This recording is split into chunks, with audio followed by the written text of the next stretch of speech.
Alright everyone, it's time for Vermont Issues episode 76. A subcontractor working for the state of Vermont with Vermont Health Connect, SAManage USA, got sued because apparently they had a spreadsheet that had a bunch of social security numbers on their site, and they left it open to be perused by anyone. Like, it didn't require any sort of authentication. Like, you didn't have to be an employee for the state of Vermont or for this company to actually see it, which means that people's data was left open. Therefore, the state of Vermont sued. They're like, well, what the hell, are you doing? This is incompetence. And they ended up settling out of court, so that case is now closed. Here's the thing, though.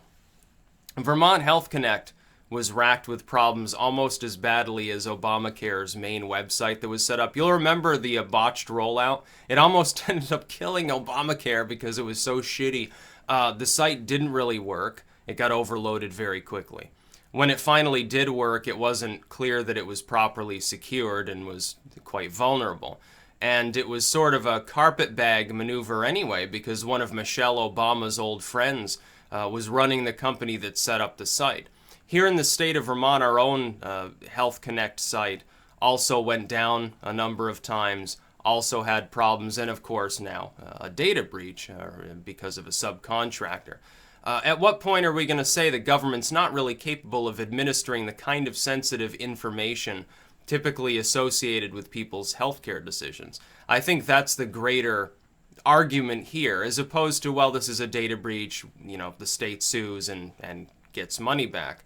And these people, I guess, somehow managed to secure their social security numbers and their data.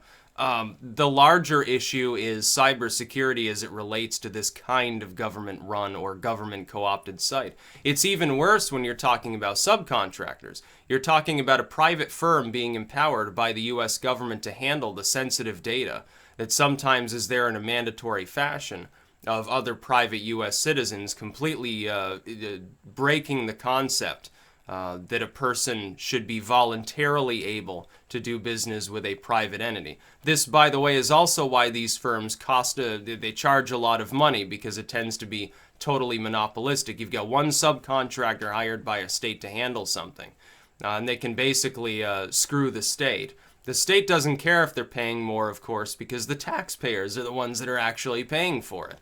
It's their tax money. It's the same as anything else under the sun. Private contractors working with the U.S. military. When the U.S. military says, yeah, we can create a mother-of-all bomb and flatten several city blocks, and it's actually really cost-effective. Meanwhile, you're paying like, $2-3 million for something far smaller that's created by a defense contractor, a private firm that has a contract with the government to create something. It's just all sorts of screwy. I wonder where all of our money is going. Now, you can make the argument, oh, well, it goes kind of back into the private economy because it is a private company, and so they pay taxes on that revenue, and then they go and spend on other aspects of the private economy. Yeah, but it's kind of like a leech that reconnects its own ass back to your vascular system. It's still a parasite. It's a dumb idea, and obviously they can't handle the data appropriately. I never visited the website. I never will visit the website. I don't trust the state of Vermont's healthcare website. Its security. I don't trust the state of Vermont to store that data on 10 million different servers. It's already there anyway, because you do business with the DMV, you do business with, some other department. Your data is already there and vulnerable. The more services that you're using, the more vulnerable it is, because the more points of entry you can have to that data. And then, of course, they're working with a subcontractor. As we see, it makes the problem worse. The funny part is, though, in some cases, these private firms take security more seriously than governments do. Again, we saw this perhaps with Obamacare. Their main site is getting breached, and all of these other kind of private entities that are managing things themselves, they're not the ones getting breached. They actually know more about cybersecurity than the government sometimes. But it's just it's a dumb story.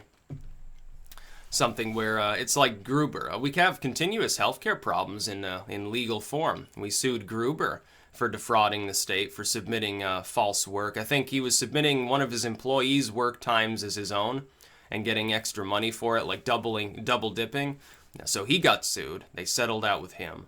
Then we have this firm. The state sued them. At the same time, though, the state assures you that on that EB5 at Jay Peak story, that the state is immune from getting sued, even if it was people, within the state that were defrauding everybody and embezzling money or whatever they were doing. Sort of the way things work in a legalistic place like Vermont. It's all sorts of screwy. That's about all. Peace out.